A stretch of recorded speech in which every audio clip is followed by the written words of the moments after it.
अरे आम्ही बुलडोजरनं त्यांची घरं पाळा, अधिक पाळा, बुलडोजर त्या घरात त्यांना दफन करा.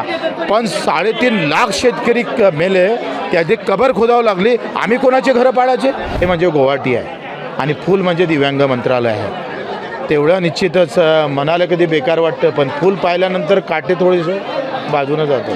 पण तुमचे कार्यकर्ते बोलत होते तुम्ही जाऊ नका, तरी तुम्ही त्या ठिकाणी गेलात. आता माझ्या मतदारसंघातले लोक म्हणत होते कार्यकर्ते, पण मला CM साहेबांनी म्हणजे शिंदे साहेबांना आणि यांनी फोन केला का तुझं दिव्यांग मंत्रालय तयार राहील, पण जान दो फिर होणे दो जो भी होने वाला आहे.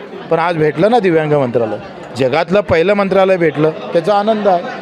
बदलामीचं सुधारणा करू, आम्ही त्याग करू, बलिदान देऊ, श्रम करू, मेहनत करू, ती सगळी पुसून टाकू बदलामी, पण दिव्यांग मंत्रालय भेटलं याचा आनंद आहे. असं तुम्ही पेहलगामबद्दल असं देखील म्हणतात, म्हणजे आता भाषणामध्ये भारतात असा कुठे भेदभाव निर्माण करण्यासाठी प्रयत्न केला जात आहे, जो म्हणजे तुम्ही मुसलमान. मी त्याबद्दल नाही बोलत आहे. मी काश्मीर घटनेवरून हे बोलत नाही. देशात जे वातावरण होत आहे, जसं आता कधी मराठीचा मुद्दा येतं, कधी हिंदी भाषिकाचा मुद्दा येतं, कधी अफजल खानाची औरंगजेबाची कबर येतं, कधी वाघ्या कुत्रा येतं.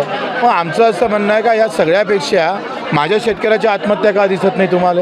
माझ्या दिव्यांगाचा पगार वाढला पाहिजे, अजूनही घर भेटलं नाही. एकट्या गोदरेजला जर 3,000 एकर दिली जातं, ते का तुम्हाला समजत नाही? इथं पाय पसरायला जागा नाही आणि एका गोदरेज कंपनीला तुम्ही 3,000 एकर जमीन या मुंबईतली दिली.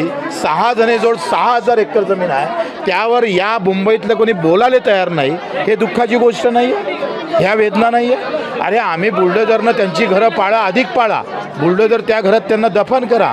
पण 3.5 लाख शेतकरी मेले, त्याची कबर खोदावं लागली, आम्ही कोणाचे घरं पाळायचे? आम्ही कोणाचे घरं पाळायचे?